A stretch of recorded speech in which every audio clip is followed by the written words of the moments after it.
Why did you become a court reporter? Initially, I wanted to become a lawyer, but my dad worked at the coal docks and we couldn't afford law school, so I went to school to be a paralegal and then go to law school at night.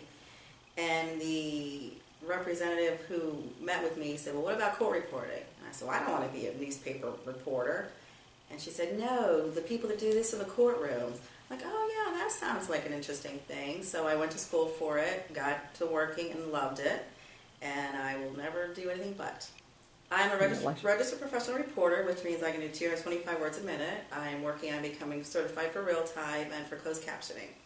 Do you have a funny story or a memorable day on the job you'd like to share? I have a couple, but the one I will tell, it was suitable for all people. I was just starting out, maybe my first couple of years of reporting, and I was doing an asbestos deposition. And it was in a hospital, which was relatively new. I never knew you did that in hospitals. And the gentleman, I still remember his name to this day. It was over 20 years ago. We had to wait to get his deposition taken because he had chemo the day before, or the couple hours before. And he was laying in his hospital bed, and the room was full of attorneys. There were attorneys in the hallway.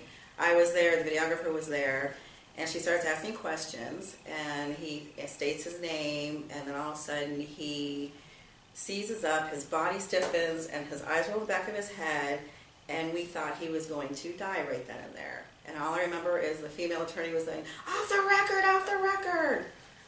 But that was the most memorable one.